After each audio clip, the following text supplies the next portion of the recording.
자, 정신을 좀 차리시고요. 이제 오늘 시편입니다. 시편은 우리 어떻게 보면 우리의 신앙생활 속에서 뗄래야 뗄 수 없는, 모든 성경이 다 그렇긴 합니다만은, 특히 시편은 우리의 삶 속에서 특별히 신앙생활에 있어서 정말 중요한 역할들을 많이 감당하고요. 시편은 어떻게 보면 하나님께 주신 메시지도 그 안에, 그러니까 하나님께서 사람에게 주신 말씀도 그 안에 분명히 들어 있습니다만은, 대부분의 경우에 있어서 사람들이 하나님 앞에 올려드린 그런 그 기도, 탄원, 감사, 찬양, 이런 것들로 구성이 되어 있기 때문에 우리의 삶에, 또 신앙생활에 매우 밀접하고 또 익숙하고 그리고 친밀한 그런 내용들이 바로 시편 안에 많이 들어있죠. 시편 23편 같은 경우는 모든 성경이 사라져도 시편 23편만을 가지고 있다면 얼마든지 하나님을 섬길 수 있다라고 할 정도로 성경의 축소판이라고 이야기할 정도이죠. 그래서 신약에서는 요한복음 3장 16절, 그리고 구약에서는 시편 23편, 이 두 개의 말씀을 붙잡고 살아가도 우리 신앙의 두 개의 기둥이 세워진다라고 이야기할 정도로 시편은 우리에게 매우 익숙한 그리고 중요한 말씀들입니다. 이 시편은 원래 찬양의 책이라고 하는 히브리어의 제목이 있었습니다만은 번역이 되면서 헬라어나 그리스어로 번역이 되면서 시편들, Psalms라고 하는 이제 그 시편들로 번역이 되었는데요. 시편들이라고 하는 이 원래의 뜻은 현을 뜯는다. 그 당시에는 이제 특별한 악기가 많지 않았고 주로 현을 이렇게 뜯는 그러한 그 악기들이었기 때문에 현을 뜯는다, 현을 튕긴다라고 하는 의미의 그 제목으로 바뀌었고요. 그것을 쉽게 설명하면 현악기에 맞추어 부르는 노래다, 이렇게 시편이라고 하는 제목을 여러분들이 이해를 하시면 되겠습니다. 보통 우리가 성경을, 다른 성경을 할 때는 몇 장 몇 절 이렇게 하지 않습니까? 근데 시편은 편으로 되어 있기 때문에 그냥 우리 시편 몇 장 몇 절 이렇게 하기보다는 시 23편 1절 이렇게 하는 것이 조금 그냥 스무스하죠. 그렇다고 해서 시편 2장 3절 이렇게 한다고 해서 틀린 건 아니니까 걱정하지 마십시오. 왜냐하면 원래 성경에는 장절이 없었습니다. 이걸 헷갈리지 마시기를 바라고요. 원래 성경이 처음 시작되었을 때는 장절이 없었고 중간에 이제 장절이 생겨난 것이죠. 그렇기 때문에 몇 장 몇 절, 몇 편 몇 절 이렇게 하는 게 꼭 원래 성경적인 것은 아니기 때문에 너무 그렇게 신경 쓰지 않으셔도 됩니다. 그러나 한 가지 이제 잊지 말 것은, 자칫 잘못하면 하나님께서 말씀을 주실 때에 그때 이미 장절을 나누어서 주신 것처럼 착각하기 쉽습니다만 절대 그렇지 않다. 이 부분만 여러분들이 이해하시면 되겠고요. 자, 여러분 아시는 대로 시편은 언제부터 언제까지 쓰여졌을까? 이게 굉장히 그 연대를 정하기가 어렵습니다. 그러나 이제 그 나중에 말씀드리겠습니다만은 시편의 가장 많은 부분을 기록한 사람이 누구입니까? 그렇죠, 다윗이죠. 다윗이기 때문에 이 시편이 기록된 시기를 다윗 시대라고 보셔도 되고요. 또 이 이제 시편 시를 기록한 사람은 다윗이라고 할지라도 이것을 편집한 것은 그 후대에 일어난 일이기 때문에 정확하게 언제 어떻게 완성이 되었는지는 사실은 잘 모릅니다. 그러나 시편의 시간을 보면 굉장히 길죠. 예를 들면 시편 90편 같은 경우는 누가 쓴 시인가 하면 모세가 쓴 시입니다. 모세가 쓴 시, 그러니까 모세 시대가 있죠. 모세 시대는 굉장히 오래됐습니다. 오래된 일이죠. 그리고 여러분 시편 137편 같은 경우는 바벨론 포로에 잡혀갔던 사람이 쓴 시로 보이거든요. 그러니까 바벨론 포로로 잡혀간 사람과 그리고 또 모세, 이렇게 보면 굉장히 그 시간적인 거리가 굉장히 길게 잡혀 이게 되죠. 그래서 시편은 이 시대에 쓰여졌다, 저 시대에 쓰여졌다라고 말하기가 쉽지 않고요. 그러나 이제 많은 부분들이 다윗 또 솔로몬 그 외에 또 여러분 나중에 하삽, 헤만, 에단 이런 사람들이 고라 자손 이런 사람이 썼는데 그런 사람들이 주로 활동했던 시기가 다윗 시대, 또 솔로몬 시대 이렇게 본다면 그때에 주로 많이 쓰여졌다 이렇게 여러분들 이해를 하시면 되겠습니다. 시편을 읽다 보시면 1권부터 5권까지로 나눠져 있는 것을 보실 수 있을 겁니다. 1권은 1편부터 41편까지 그래서 1권이 그렇게 나눠져 있고요. 그래서 이 권수로 1권부터 5권까지로 나눠져 있습니다. 44편까지가 이 1권이고요. 45편부터가 이제 또 2권에 속하거든요. 그래서 1편부터 41편까지가 1권, 그리고 42편부터 72편까지가 2권, 73편부터 89편까지가 3권, 90편부터 106편까지가 4권, 107편부터 150편까지가 제 5권 이렇게 되어 있습니다. 그래서 시편 42편 위에 보시면 제 2권 이렇게 시작하면서 42편이 나와 있거든요. 근데 왜 다섯으로 나눴는지도 사실은 정확하게 잘 몰라요. 또 다섯으로 나뉠 때 무슨 1권에는 찬양시만 들어있고 2권에는 감사시만 들어있고 이렇게 구분이 되는 것도 아니거든요. 왜 1권부터 5권까지 나누어졌는지 잘 알 수 없습니다. 그런데 일반적인 해석은 모세 오경을 본땄을 거다라는 게 일반적인 해석입니다. 정확한 해석은 아니고요. 왜냐하면 특별히 유대인들은 이제 토라라고 해서 모세 5권의 성경을 굉장히 중요하게 생각하지 않습니까? 창세기, 출애굽기, 레위기, 민수기, 신명기 5권. 그래서 이 5권이 중요하고요. 그리고 또 이 모세가 굉장히 유대인들에게 중요한 사람들이죠. 중요한 사람이죠. 그래서 이렇게 이 시편 같은 경우도 넷으로 나눌 수도 있고 셋으로 나눌 수도 있고 7으로 나눌 수도 있고 여러 수로 나눌 수 있겠습니다만은 5으로 나눈 것이 모세 오건을 본딴 것이 아니겠는가라고 추측해 볼 뿐입니다. 또 원래 시편은 딱 150편이었을까? 그렇지는 않았을 거라고 봅니다. 더 많은 시편들이 있었을 거라고 보고요. 여러분들이 주석이나 좀 이렇게 찾아보시면 원래 시편 151편도 있었다라고 하는 기록을 보실 수 있을 거고요. 시편 151편이 어떤 내용이다라고 하는 것까지 나와 있기도 합니다. 그래서 시편은 지금까지 그 시대에 시편은 딱 150개만 있었다 이렇게 이해하시면 잘못 이해하시는 거고요. 더 많은 시편들이 있었을 겁니다. 다윗이 더 쓴 시도 있었을 것 같고요. 또 다른 사람들이 쓴 시들도 분명히 있었을 겁니다. 그런데 이 150개만 편집이 되어서 우리에게 남겨져 있을 뿐이지 150편 시편은 딱 150개만 있다 이렇게 이해를 하시는 것도 좀 잘못된 이해이기 때문에 그렇게 여러분들이 보시면 되겠고요. 원래 시편은 찬양의 책이라는 말씀을 드렸죠. 히브리들의 원래 유대인들의 책의 제목이 찬양의 책이고 그 다음에 번역하면서도 역시 현악기에 맞추어 부르는 노래였기 때문에 모든 시편들이 다 노래로 불려졌을지는 잘 모르겠습니다만은 대부분의 시편들이 하나님께 드리는 또는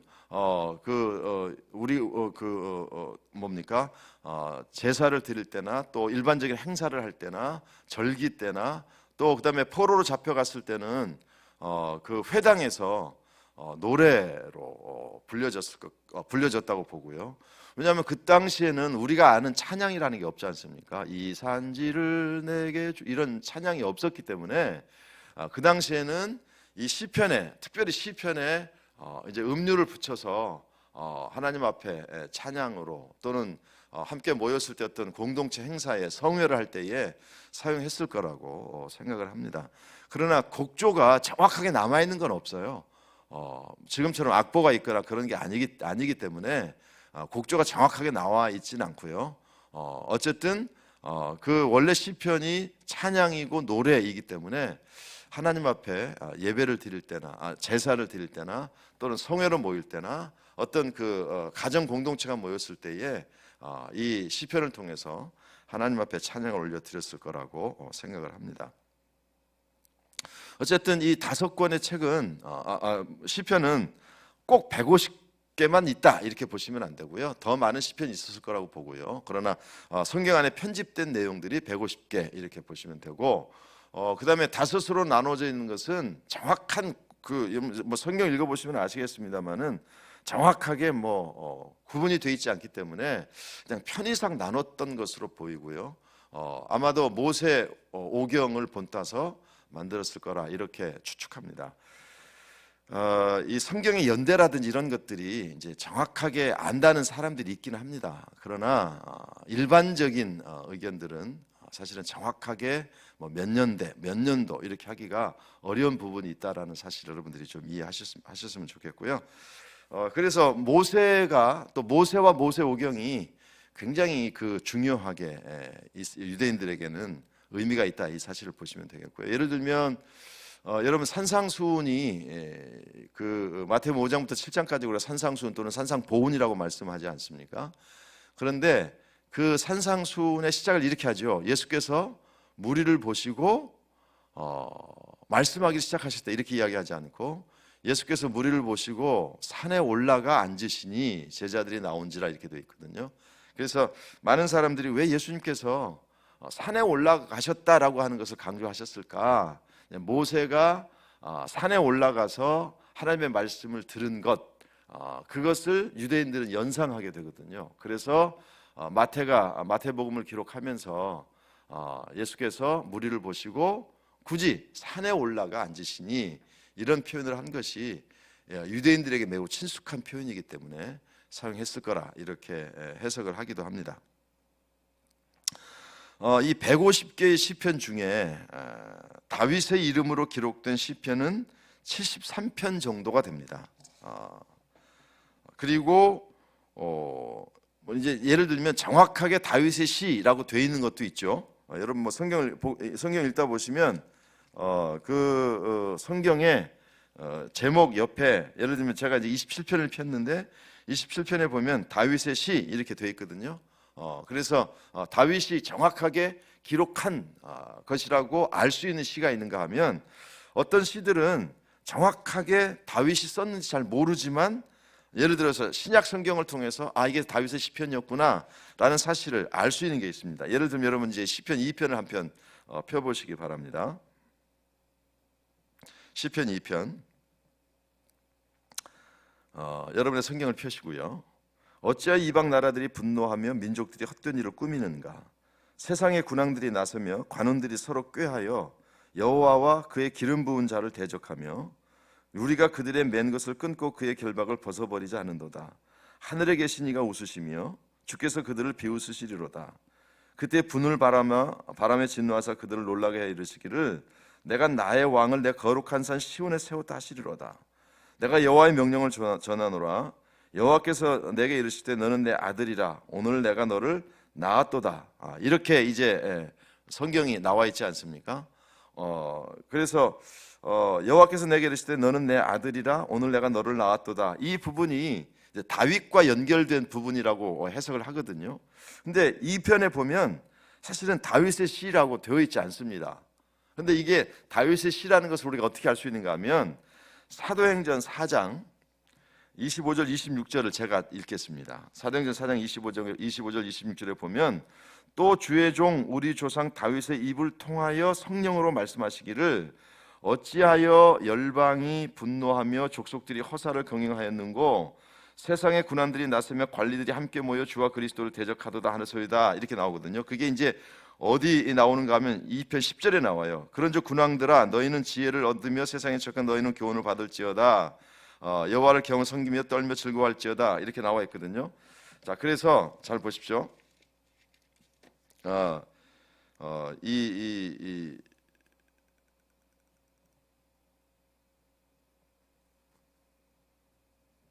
제가 지금 그래서 여기 나오는 걸 보면 이 뭡니까? 아까 말씀드렸죠. 내가 여호와의 명령을 전하 여호와께서 내게 이르시되 너는 내 아들이라 오늘날 내가 너를 낳았도다. 이렇게 되어 있거든요. 이 시편은 누구에게 주신 메시지인가 하면 이제 다윗에 관한 메시지라고 성경을 해석하고 있거든요. 그렇기 때문에 우리가 이제 보아야 될 것이 무엇인가 하면 바로 그런 부분들이 하나님께서 우리에게 이게 시편에 나오는 메시지로구나 라는 사실을 깨닫게 해주는 것이죠. 그래서 시편 2편 1절과 2절이 똑같이 나옵니다. 그러니까 어찌하여 이방 나라들이 분노하며 민족들이 헛된 일을 꾸미는가. 이 시편 2편 1절 2절입니다. 세상에 군한들이 나서면 관원들이 서로 꾀하여 여호와와 그의 기름 부은 자를 대적하며 이런 부분이 나오는데 이게 사도행전 4장 26절에 똑같이 나오는 거예요. 어찌하여 열방에 분노하며 족속들이 허사를 경영하였는고 세상의 군원들이 나서며 관리들이 함께 모여 주와 그리스도를 대적하도다 하소이다. 이게 이제 시편 2편 1절과 2절의 말씀을 사도행전 4장 25절 26절에 설명을 하면서 뭐라고 이야기하는가 하면 우리 조상 다윗의 입을 통하여 성령으로 말씀하시기를 이렇게 돼 있기 때문에 제가 아까 읽은 7절에 내가 여호와의 명령을 전하노라 여호와께서 내게 이르시되 너는 내 아들이라 오늘 내가 너를 낳았도다. 이 부분이 이 다윗에 관한 예언이라고 하는 다윗과 관련된 부분이라는 사실을 우리가 알게 되는 것이죠. 그러니까 시편 2편에는 다윗의 시라고 하는 타이틀이 없어요. 그런데 2편 1절과 2절의 말씀을 사도행전 4장에서 이제 사도들이 이렇게 베드로와 요한이 잡혀갔다가 이제 나오고 뭐 이런 과정 속에서 25절에 보면 또 주의 종 우리 조상 다윗의 입을 통하여 성령으로 말씀하시기를 어찌하여 열방이 분노하며 족속들이 허사를 경영하였는고 세상의 군원들이 나서며 관리들이 함께 모여 주와 그리스도를 대적하도다 하신 이로소이다 라고 다윗이 기록했다고 말씀하고 있거든요. 그래서 다윗의 시라고 기록된 것도 있지만 이렇게 원래 다윗의 시라는 기록은 없지만 신약 성경이라든지 다른 곳에서 다윗이 성경을 기록한 것, 다윗의 시편이다라고 확증해 준 것들이 있기 때문에 그래서 다윗의 이름으로 기록된 시를 대략 73편이라고 하는 이유가 바로 거기에 있습니다. 다윗이 73편을 쓴 거 가장 많이 썼고요. 그 다음에 아삽이라고 하는 사람이 12편, 헤만이라고 하는 사람이 1편, 에단이 1편, 고라의 자손이 10편, 그리고 솔로몬이 2편을 썼습니다. 72편과 121편. 121편은 여러분 굉장히 익숙하실 거예요. 시편 121편 함께 우리 볼까요? 시편 121편. 내가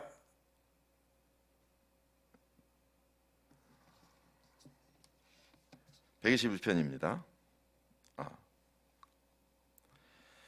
여호와께서 제가 잘못 찾았네요. 솔로몬의 시가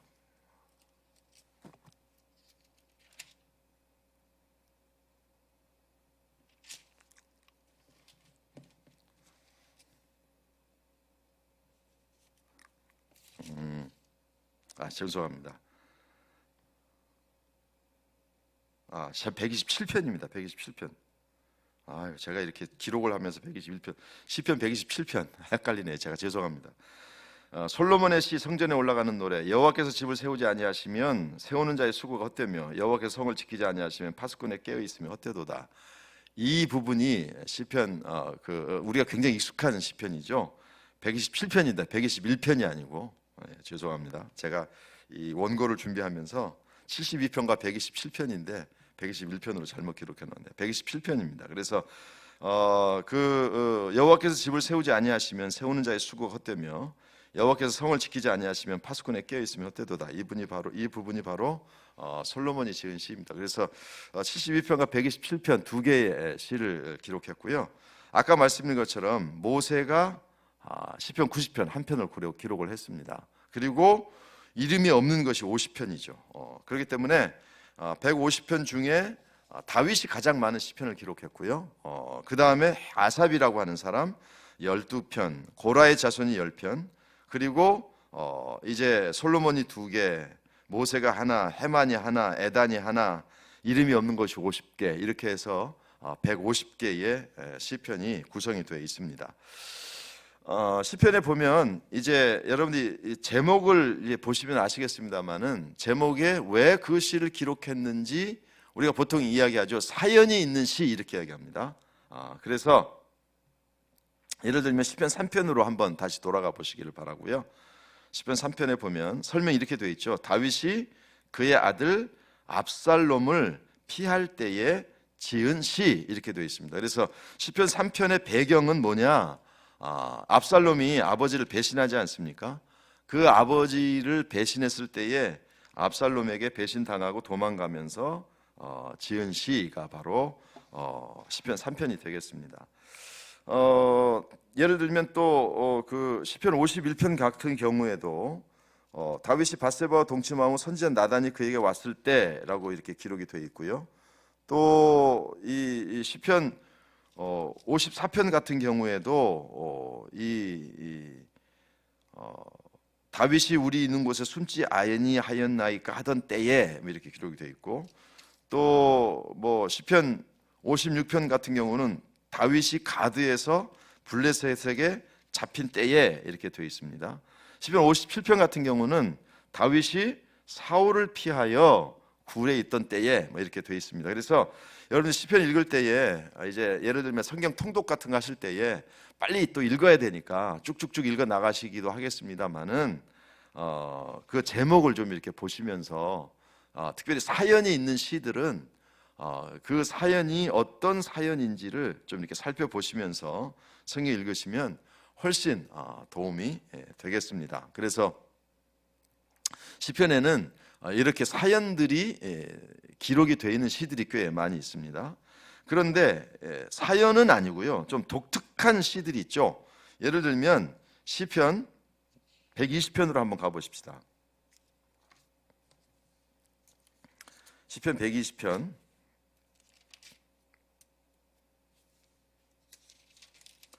시편 120편 설명에 보면 성전에 올라가는 노래 이렇게 되어 있습니다. 시편 120편 성전에 올라가는 노래, 이게 이제 몇 장까지 되어 있는가 하면 134편까지 성전에 올라가는 노래 이렇게 되어 있습니다. 그래서 이 부분은 특별하게 이제 그 편집을 한 것으로 보이거든요.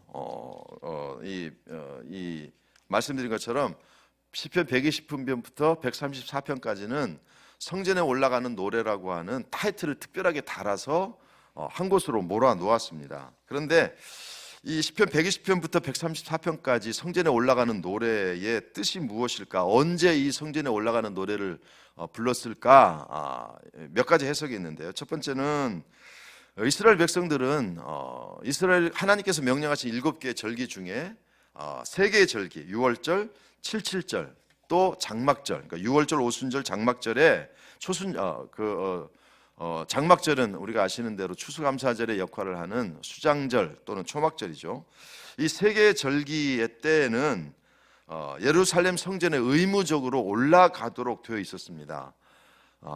이제 이스라엘 백성들이 흩어져 살기 시작하면서 이제 모든 절기를 다 예루살렘에 모여서 지키기가 어렵기 때문에 그 중에서 하나님께서 유월절과 칠칠절과 초막절 이 3개는 이제 예루살렘에 올라와서 성전이 있는 곳에서 그 제사를 드리고 절기를 지키도록 명령하셨거든요.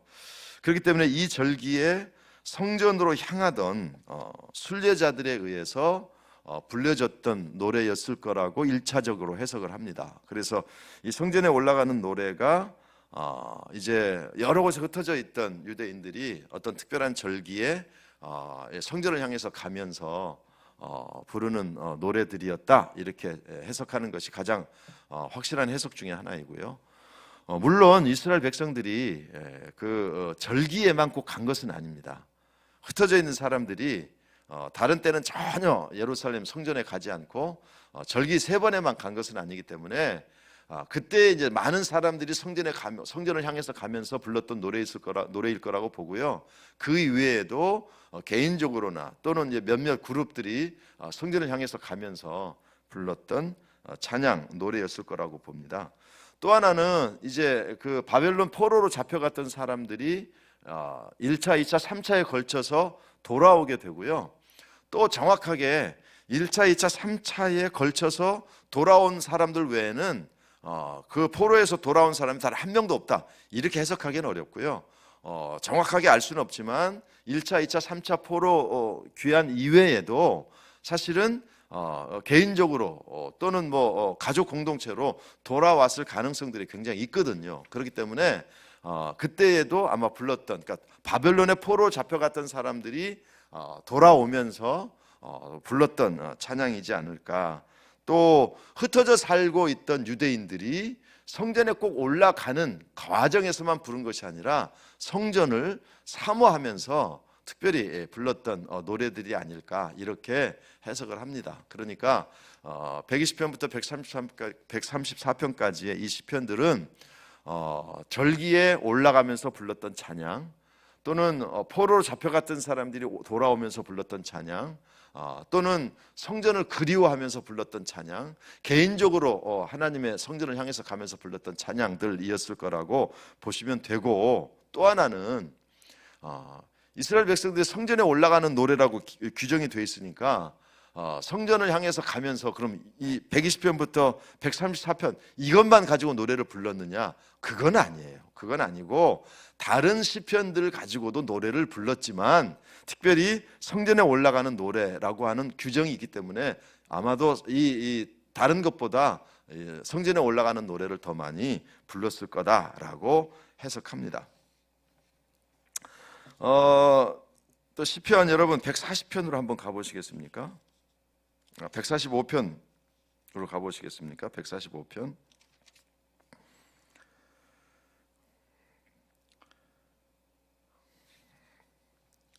시편 145편이 다윗의 찬송시라고 되어 있고요. 시편 146편 보면 146편을 보시면 할렐루야 이렇게 시작합니다. 할렐루야 내 영혼아 여호와를 찬양하라. 그리고 시편 146편 제일 끝에 보면 또 할렐루야 이렇게 끝나요. 그래서 시편 146편부터 150편까지는 동일하게 할렐루야로 시작을 해서 할렐루야로 끝이 납니다. 그래서 많은 사람들이 할렐루야 찬송시 이렇게 부르는 겁니다. 왜 시편 146편부터 150편까지만 150편까지 특별히 이렇게 할렐루야로 시작해서 할렐루야로 끝나게 했는지는 정확하게 뭐 해석이 없습니다. 그래서 할렐루야라고 하는 단어로 그냥 시작하고 끝나는 것인데요. 왜 그렇게 했는지는 모르겠습니다. 왜냐하면 이 5편의 시편만 하나님 앞에 찬양하는 시는 아니거든요. 다른 곳에도 하나님께 드리는 찬양이 나오기는 합니다. 그럼에도 불구하고 이 할렐루야 시편은 특별히 하나님을 높여드리는, 하나님께 드리는 찬양으로 구성되어 있기 때문에, 그렇기 때문에 할렐루야로 시작해서 할렐루야로 끝나지 않을까 이렇게 해석할 뿐입니다. 이 할렐루야라고 하는 단어가 매우 좀 독특한 단어입니다. 여러분 우리가 이 언어마다 다 다르거든요. 이 표현하는 언어가 한국말이 다르고 영어가 다르고 뭐 아프리카 언어가 다르고 다 달라요. 그런데 어느 나라라 똑같이 이렇게 발음할 수 있는 것이 할렐루야입니다. 할렐루야. 미국 사람도 할렐루야, 독일 사람도 할렐루야. 다 가능하거든요. 그래서 이 할렐루야라고 하는 단어가 하나님을 찬양하라고 하는 단어인데 만민 공통어로 주신 것이거든요. 그렇게 본다면 이 하나님께서 찬양을 받기를 얼마나 기뻐하시는지를 우리는 이 할렐루야라고 하는 단어를 통해서 깨닫게 되고요. 어쨌든 146편부터 마지막 150편까지는 할렐루야라고 하는 단어로 시작이 되고 그리고 할렐루야로 끝나기 때문에 여호와를 특별히 찬양하는 시들을 모아 놓았다, 이렇게 여러분들이 그냥 이해를 하시면 되겠습니다. 아까 말씀드린 것처럼 시편의 내용은 굉장히 다양합니다. 감사의 시도 있고 찬양의 시도 있고 탄원하는 시도 있고 기도하는 시도 있고 그다음에 뭐 심지어는 뭐 저주하는 그런 그 내용이 나오기도 하고 뭐 굉장히 많이 있죠. 굉장히 많이 있습니다. 그래서 시편의 내용을 이거다라고 규정하기는 매우 어렵고요. 성경 읽어 보시면서 이런 성경 감사의 시도 있구나, 탄원의 시도 있구나, 기도하는 시도 있구나, 찬양의 시도 있구나. 또 그런 것들이 또 찬양 시는 처음부터 끝까지 찬양만 하는 것이 아니라 하나님 앞에 기도 드리는 것, 이 감사하는 것, 이런 것들이 섞여 있기도 하고요. 그렇기 때문에 시편은 시편 1편은 뭐야, 2편 이렇게 좀 나누기도 하지만 그냥 여러분들이 그렇게 꼭 구분해서 시편을 보실 필요는 없고요. 그 내용들을 보면서 하나님 앞에 이런 그 고백을 가지고 사는 것이 얼마나 중요한지를 알았으면 좋겠습니다. 그 다음에 이제 여러분 그 시편을 읽다 보면 자 이제 시편 3편으로 한번 가보겠습니다. 다시 시편 3편으로 가시기를 바라고요.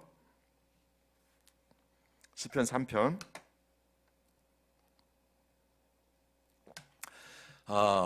시편은 다윗이라든지 이런 사람들이 하나님 앞에 드리는 고백이 담겨 있기도 하지만 어떤 그 특별한 기호들 또는 어떤 표시들이 있죠. 예를 들면 시편 3편으로 가십시오. 여호와여 나의 대적이 어찌 그리 많은지요. 일어나 나를 치는 자가 많으니이다. 많은 사람이 나를 대적하여 말하기를 그는 하나님께 구원을 받지 못한다 하나이다. 셀라, 이게 셀라 있거든요. 여러분이 시편을 읽을 때 셀라 이 부분을 읽으시면 안 됩니다. 읽을 필요가 없습니다. 근데 셀라의 뜻이 뭐냐? 셀라는 굉장히 많이 나오죠. 그래서 보니까 뭐 셀라 찬양단도 있더라고요. 셀라 찬양단 뭐 이런 게 있었는데 셀라의 뜻은 잘 모릅니다. 그리고 원래 여러분이 성경 읽으실 때 시편 3편 다시 2절 말씀 보시면 구원을 받지 못한다 하나이다. 그리고 셀라가 괄호 안에 들어가 있죠. 괄호 안에. 괄호 안에 들어가 있는 것은 원래는 없었던 겁니다. 원래는 없었던 것이고요. 나중에 이제 덧붙여진 것이라고 보시면 됩니다. 그래서 사본에 있던 것들이라고 보시면 되고요. 그래서 가로 안에 들어가 있는 것들은 이제 그 특별하게 원래 있었던 표시는 아니고 나중에 이제 이게 이제 노래라는 말씀을 드렸잖아요. 노래를 하다 보니까 아마도 뭔가 필요해서 음악적인 기호였을 거라고 봅니다. 사실은 이 셀라라고 하는 이 단어의 뜻도 사실은 정확하게 잘 몰라요. 그런데 공통적인 그 견해는 음악적인 용어였을 거라고 봅니다. 지금 우리는 악보가 있기 때문에 거기에 뭐 포르테시모, 뭐 피아노, 뭐 이렇게 구분을 할 수 있습니다만은 그 당시에는 악보라는 게 없으니까 셀라는 음악 용어였을 거라고 보는데 음악 용어 중에도 이제 이 셀라가 들어가 있는 부분은 굉장히 좀 이렇게 강조하는 것, 아주 포르테, 우리식으로 요즘으로 표현하면 아주 강조하는 포르테의 그래서 그 부분은 굉장히 뭐 소리를 높이든지 뭐 크게 하든지 아마 강조해서 부르지 않았을까라고 생각을 합니다. 그래서 셀라라고 하는 부분은 여러분 성경 읽으실 때 꼭 읽을 필요가 없습니다. 가로 안에 들어가 있는 것은 후대에 삽입했다라는 것이기 때문에 그렇기 때문에 여러분 셀라라고 하는 단어의 뜻도 사실은 정확하게 모르고 그냥 음악 용어였을 거라고 이해하시면 되고요. 이 부분은 굉장히 강조해서 불렀다 이렇게 보시면 되겠습니다. 이제 시편 7편으로 한번 가보시기 바랍니다. 시편 7편으로 가시면 설명이 이렇게 되어 있죠. 다윗의 식가yon. 이제 이런 부분들이 계속 나올 겁니다. 아마 성경 읽다 보면 이런 표현들이 나오거든요. 그런데 식가요이라고 하는 것은 슬픔의 노래라고 하는 뜻입니다. 슬픔의 노래. 그리고 이 식가요는 죽은 사람을 애도하는 노래나 가사라는 뜻으로 추정이 됩니다. 이게 중요한 것은요. 정확하게 잘 몰라요. 추정이 된다는 것입니다. 그래서 이제 슬픔의 노래라고 보여요. 시가요는 슬픔의 노래라고 보시면 되겠습니다. 그 다음에 8편으로 가시면 다윗의 인도자를 따라 긱딧에 맞춘 노래 이렇게 되어 있거든요. 긱딧. 이 긱딧도 어떤 그 의미는 잘 모르고요. 악기를 사용했을 거라고 보거든요. 그 당시에 이제 현으로 된 그 악기를 사용했을 거라고 보는데 그때의 어떤 특정한 리듬을 지시하는 것이었을 거라고 봅니다. 그래서 긱딧에 맞췄다라고 됐는데 사실 여기 나오는 이런 긱딧이라든 이런 모든 것들이 정확한 의미를 잘 모르기 때문에 여러분들이 아마도 그냥 시편 읽을 때 굳이 뭐 신경 쓰지 않으셔도 되겠습니다만 오늘 그냥 한번 이렇게 살펴보도록 하겠습니다. 긱딧은 어떤 그 특정한 리듬을 지시하는 용어였을 거라고 봅니다. 9절에 가면 다윗의 인도자를 따라 뭇랍벤에 맞춘 노래 이렇게 되고 뭇랍벤, 문답벤이라고 하는 것은 그 아들의 죽음이라고 하는 뜻이라고 하더라고요. 저도 잘 모르겠습니다. 어쨌든 그냥 제가 찾아서 여러분들에게 설명을 해드리는 건데요. 아들의 죽음이라고 하는 뜻인데 아니면 곡조명이었을 거라고 봐요. 그러니까 이제 다윗이 인도자를 따라 뭇랍벤에 낮춘 노래 이렇게 되어 있지 않습니까? 그러니까 이 시편은요, 예를 들어 시편 9편이 인도자를 따라 이렇게 돼 있을 때는 뭔가 이제 그 시편을 이 9편으로 노래를 부를 때에 그 노래를 인도하는 사람이 있는 것이죠. 근데 그때에 문납벤이라고 하는 어떤 곡조가 있었을 거라고 봅니다. 그러니까 긱딧도 마찬가지고요. 그래서 지금은 어떤 곡조인지 모르지만 아마 그 당시의 사람들은 그 곡조를 알고 있었을 거예요. 그래서 문납벤이라고 하는 곡조에 맞춰서 불러라. 그런데 문납벤의 뜻은 아들의 죽음이라고 하는 뜻이기 때문에 어떤 그 굉장히 좀 이렇게 슬픈 어떤 그 마음을 가지고 불러라 이런 뜻이 아니었을까라고 생각을 합니다. 자, 16절로 넘어가 보시기 바랍니다. 16절에 보면 다윗의 믹담이라고 되어 있습니다. 믹담이라고 나오는데요. 믹담의 의미도 분명치 않습니다만은 몇 가지 해석이 있더라고요. 첫 번째는 속죄의 시, 그 다음에 그 신비적인 시. 그러니까 사람들에게는 그 일반 사람들은 알지 못하지만 몇몇 사람들은 아는 의미가 있다. 뭐 이런 뜻이기도 하고요. 그 다음에 믹담은 일반적으로 속죄의 시 이렇게 봅니다. 그런데 믹담이 몇 개 나오거든요. 56편, 59편, 60편 이렇게 몇 개가 나오는데 다시 한번 말씀드리지만 여기에 나오는 용어들은 정확한 의미를 잘 모릅니다. 어쨌든 믹담은 속죄의 시 이렇게 보시면 되겠습니다. 22편으로 가시면 22편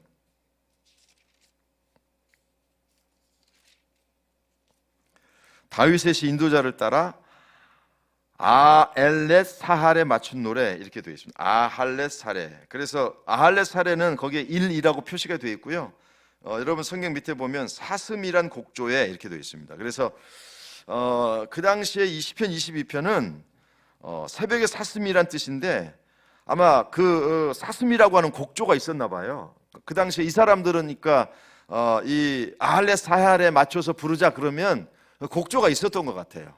그래서 사슴의 노래, 사슴이라는 곡조에 맞춰서 불러라. 이게 시편 22편은 사슴이라고 하는 곡조에 맞춰서 부르게 되어 있습니다. 자, 32편으로 가시면 다윗의 마스길 이렇게 되어 있고요. 마스길은 여러분 성경에 1이라고 표시가 되어 있고 그 밑에 내려가면 1 설명이 뭐라고 되어 있습니까? 교훈 이렇게 되어 있지 않습니까? 그래서 마스길은 꽤 많이 나오죠. 32, 40 몇 편 굉장히 여러분 읽다 보시면 다윗의 마스길 또는 마스길이라고 하는 그런 그 표시가 나올 겁니다. 그것은요 설명 있는 그대로 교훈이라고 하는 뜻입니다. 그래서 그 무엇인가 사람들에게 이제 교훈하기 위해서 주신 시다 이렇게 여러분들이 보시면 되겠습니다. 53편으로 가보겠습니다. 53편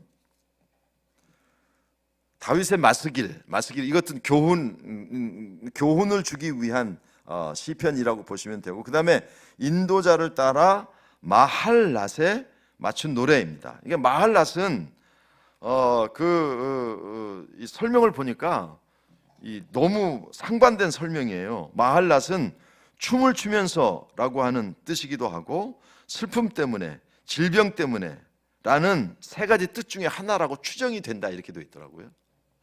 그러니까 아주 정반대의, 춤을 추면서 이 시편을 불러라라고 하는 뜻도 되고, 슬픔, 질병이나 슬픔의 때에 부르는 노래이기도 하다, 뭐 그렇게 설명을 하는데, 어쨌든 이 마할랏이라고 하는 어떤 곡조가 있었다라고 보시면 되고요.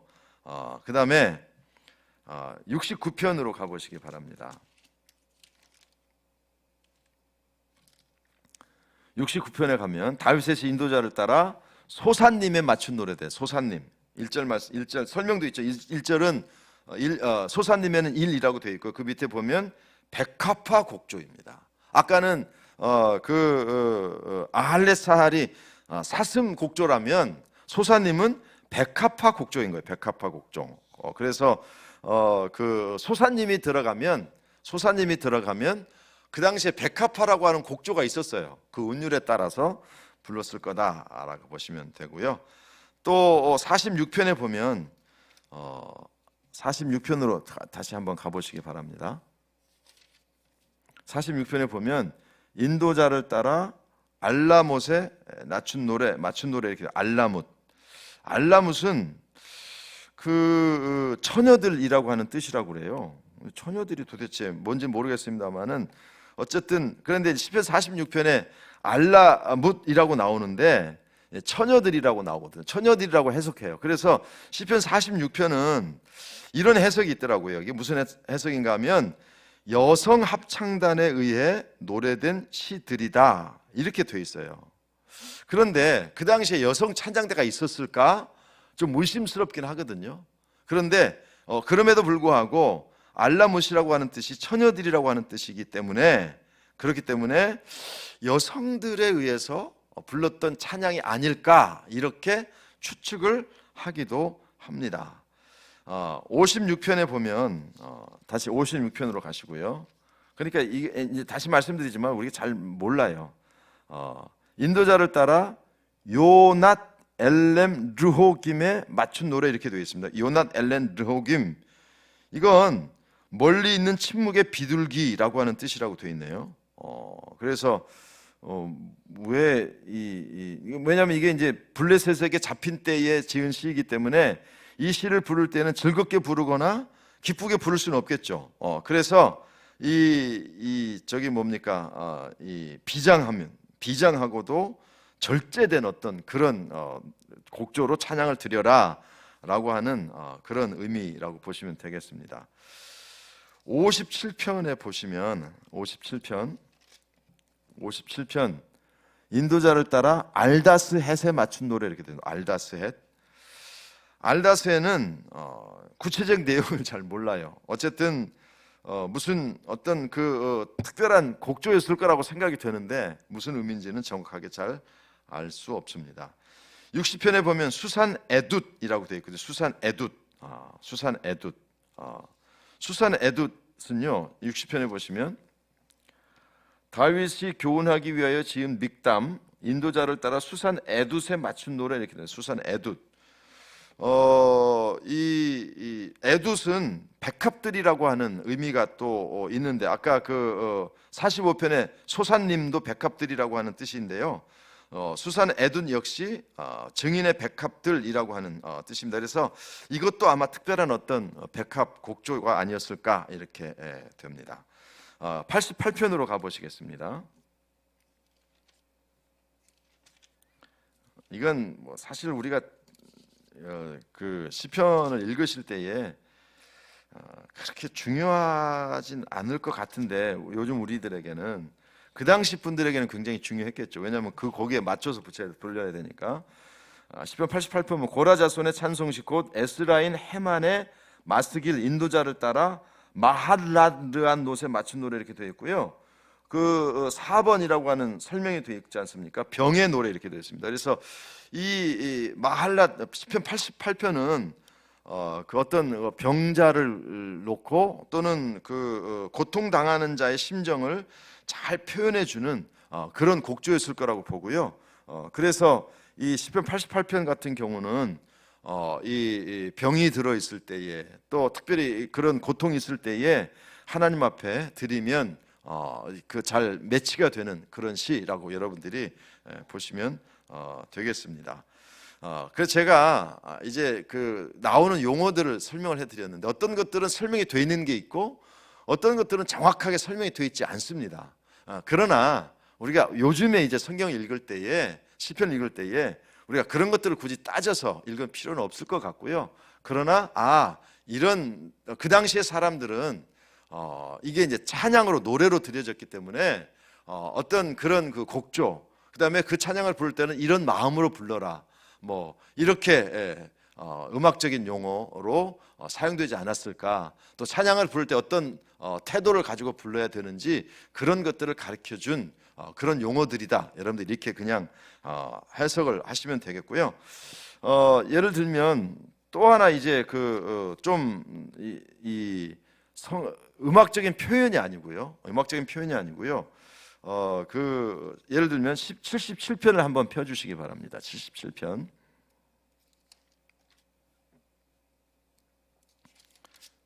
77편을 펴시면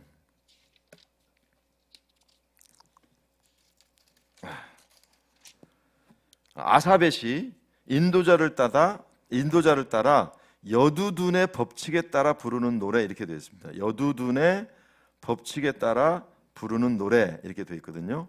여두둔은 사람 이름이라고 보여지고요. 여두둔은 아마 그 당시 어떤 그 이렇게 곡을 이렇게 운율을 만드는 작곡가가 아니었을까라고 생각을 합니다. 그러니까 시편 70편 같은 경우는 아삽 작사, 여두둔 작곡 이렇게 여러분들이 보시면 되고요. 그래서 여두둔의 법칙에 따라 부르는 노래는 여두둔이라고 하는 사람이 어떤 곡조를 특별하게 만들었는데 그 곡조에 따라서 불러라 이런 의미라고 보시면 되겠습니다. 자, 시편의 내용은 여러분들이 그냥 쭉 읽어 보시면 그 이해하기 어려운 부분도 있지만 대개는 이해할 수 있는 것들이고요. 그리고 시편에는 여러 가지 내용들이 사실은 섞여 있습니다. 그리고 신약에서 가장 많이 사용되었던 인용되었던 구약 성경도 바로 시편이라고 보시면 되는데요. 시편 중에는 우리가 보통 메시아 예언이라고 부르는 것들도 있습니다. 시편 22편으로 한번 가 보시기 바랍니다. 시편 22편. 시편 22편에 보면 다윗의 인도자를 따라 아할렛 사할에 맞춘 노래인데 아할렛 사할은 사슴이라는 곡조라는 설명이 있다는 말씀드렸죠. 사슴이라고 하는 곡조에 이제 이렇게 맞춰서 불러야 되는데요. 시편 22편을 보면 내 하나님이여 내 하나님이여 어찌 나를 버리셨나이까 어찌 나를 멀리하여 돕지 아니하시오며 내 신음소리를 듣지 아니하시나이까 내 하나님이여 내가 낮에도 부르짖고 밤에도 잠잠하지 아니하노나 응답하지 아니하시더. 여러분, 내 하나님이 어찌한 나를 버리셨나이까? 어디서 많이 듣던 부분 아닌가요? 바로 예수님께서 십자가에서 어찌하여 나를 버리셨나이까? 6절 말씀으로 가시면 나는 본래요 사람이 아니라 사람의 비방거리요 백성의 조롱거리니이다. 나를 보는 자는 다 나를 비웃으며 입술을 삐죽거리고 머리를 흔들며 말하되 그가 여호와께 의탁하니 구원하실 걸 그가 그를 기뻐하신 건지실 걸 하나이다. 그러니까 그 예수님께서 사람들에게 조롱거리가 되는 부분들을 설명하고 있고요. 13절로 내려가시면 내게 그 입을 벌림이 찢으며 부르짖는 사자 같으니이다. 나는 물같이 쏟아졌으며 내 모든 뼈는 어그러졌으며 내 마음은 밀랍 같은 내 속에서 녹았으며 내 힘이 말라 질그릇 조각 같고 내 혀가 입천장에 붙었나이다. 주께서 또 나를 죽음의 진토에 두셨나이다. 그러니까 우리가 이 시편 21편을 읽어보면 그 당시 사람들은 이게 뭐 메시아 시편인지 예수님에 관한 기록인지 알 수가 없습니다만은 이제 신약 구약과 신약을 맞춰놓고 보니까 이 시편 28편, 22편 같은 경우는 예수님이 어떤 메시아가 왔을 때 어떤 일이 일어났는지를 미리 설명해주는 시편이로구나라는 사실을 이해하게 됐어요. 그래서 이런 부분들을 메시아 시편이다 이렇게 보시면 됩니다. 그래서 그 메시아와 연결된 몇 개의 시편들이 성경에 등장하기도 하고요.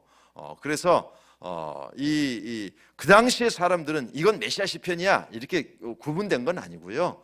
예수님께서 기도하시고 이 하신 것들을 보면 시편 22편이 예수 그리스도의 죽음과 연결되어 있기 때문에 이런 것들은 메시아 시편 이렇게 설명을 한다 이렇게 여러분들이 이해를 하시면 되겠습니다. 시편은 우리 신앙생활에 있어서 굉장히 어떤 그 중요한 부분들을 가르쳐 주는데요.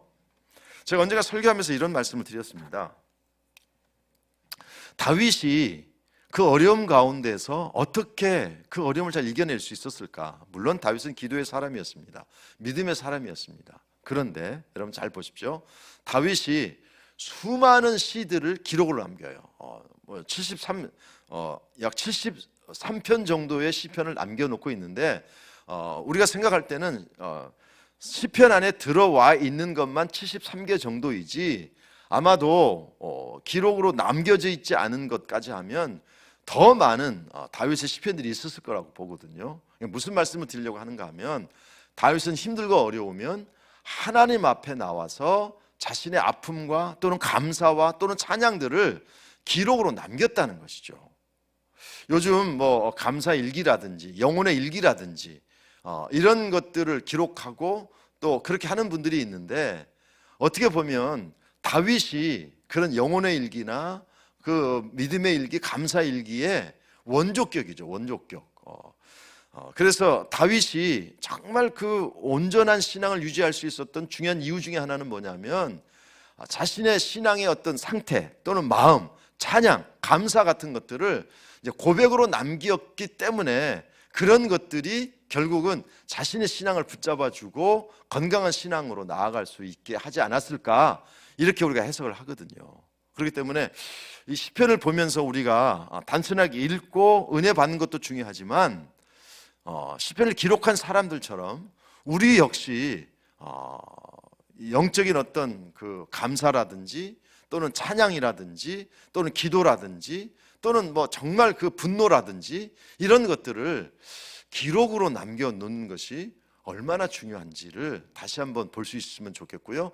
여러분의 삶 속에서도 기도하시지만 동시에 여러분의 마음을 이렇게 기록으로 남겨서 한번 이렇게 보시면 좋을 것 같아요. 제가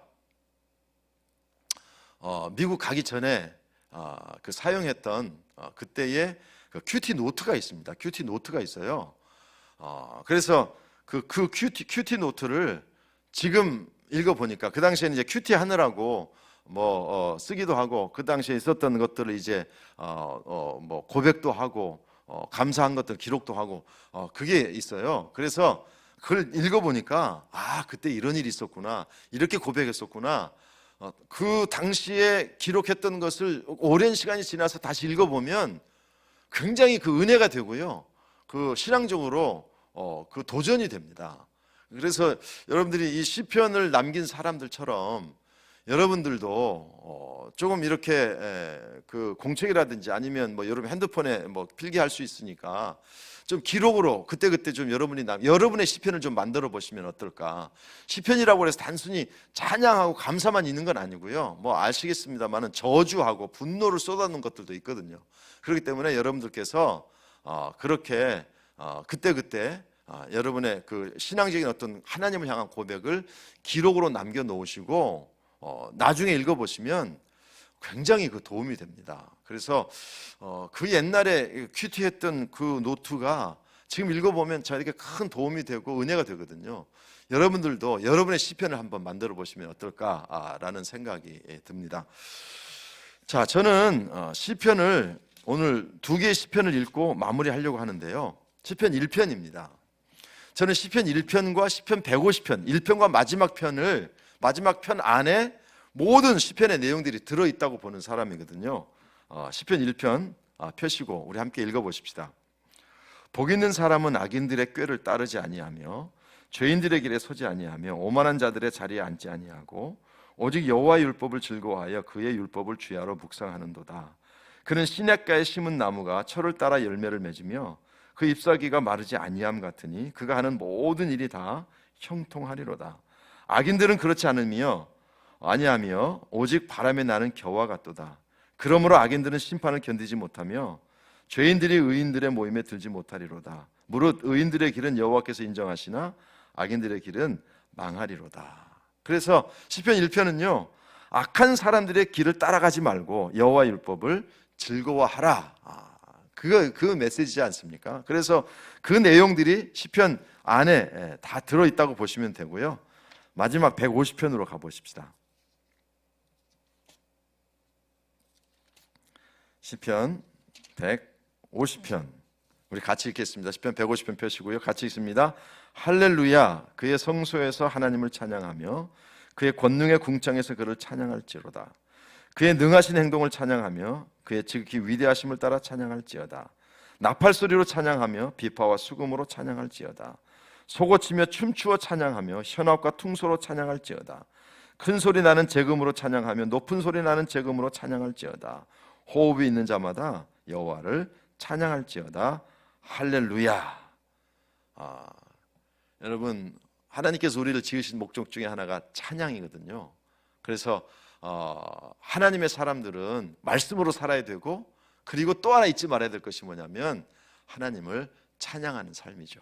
그래서 여러분의 삶 속에서 정말 하나님을 찬양하는 할렐루야가 넘쳐나는 그런 삶을 살았으면 좋겠고요. 이제 보면 나팔 소리로 찬양하고 춤을 추며 찬양하라고 되어 있습니다. 저는 그걸 이제 꼭 그렇게 해야 된다고 보진 않습니다만은 제가 옛날에 미국에 살 때 요즘은 이제 교회가 많이 없어졌습니다만은 굉장히 한국에서도 많이 가고 그런 교회들이 있었거든요. 그 교회 예배를 갔는데 정말 제가 충격적이면서도 야, 이것도 참 아름답다라는 생각이 들었던 게 있어요. 그게 뭐냐면 그 교회당이 굉장히 큰데요. 강대상이 이 한쪽으로 약간 좀 치우쳐 있고요. 여기에 굉장히 넓은 공간이 있어요. 근데 그 교회는 찬양을 굉장히 많이 하는 교회거든요. 그런데 찬양할 때 성도들이 나와서 춤을 춰요. 이 춤을 추는데 뭐 디스코, 차차차 뭐 이런 걸 추는 게 아니고요. 그 성도들이 각자 뭐 이렇게 깃발도 만들어 오고 뭐 이렇게 만들어 와 가지고요. 그 찬양을 할 때 막 흔들면서 춤을 춰요. 처음에는 굉장히 어색하더라고요.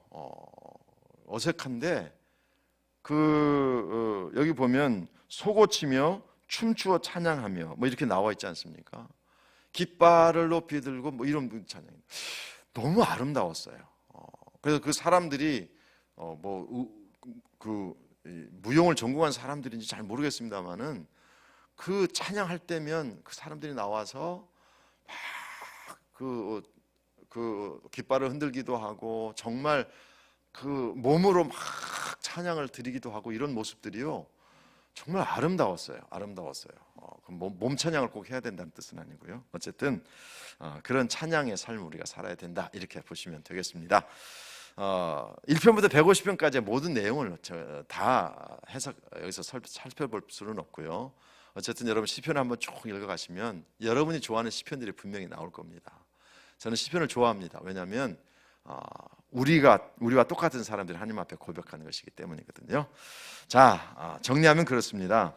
시편은 노래입니다. 찬양입니다. 그래서 이 시편을 가지고 하나님 앞에 우리가 찬양하는, 그래서 시편을 읽을 때 그냥 단순하게 글로 읽지 말고 내가 하나님께 드리는 찬송이다, 노래다라는 의미로 읽으시면 좋겠고요. 또 여러분들이 이 시편의 기록을 남긴 사람들처럼 여러분 역시 힘들고 어려울 때나 또 즐거울 때나 감사가 있을 때에 여러분의 시편을 한번 남겨보시는 것이 여러분의 신앙에 큰 도움이 된다라는 생각이고요. 시편의 내용은 다양합니다. 그럼에도 중요한 것은 그럼에도 불구하고 중요한 것은 뭐냐면 정말 하나님의 악인의 길을 따라가지 말고 하나님의 말씀을 따라가자. 또 그런 삶을 살기 위해 우리의 삶 속에서 하나님의 찬양으로 살아가자. 이렇게 여러분들이 시편을 이해하시고 여러분의 시편을 남기시고 또 시편 안에서 은혜를 받으셨으면 좋겠습니다. 기도하겠습니다. 하나님 감사합니다. 성도들을 통해 우리에게 시편을 남겨주었습니다. 시편을 통해 우리는 나의 신앙을 하나님 앞에 고백하고 똑같은 마음으로 하나님 앞에 찬양 올려드릴 수 있음을 감사를 드립니다. 시편을 통해 주시는 하나님의 은혜를 우리가 깨닫게 하시고 하나님 시편을 남겨준 이 성도들처럼 우리의 삶 속에도 시편을 남길 수 있는 우리가 될 수 있도록 인도해 주시옵소서. 여호와의 율법을 따라가는 삶을 우리가 일편의 삶을 살아가게 하시고 특별히 하나님께 온 마음 다해 온 몸 다해 찬양 올려드리는 할렐루야의 삶을 살아가는 시편의 삶을 우리 모두가 살게 하여 주옵소서. 예수님의 이름으로 감사하며 기도합나이다. 아멘.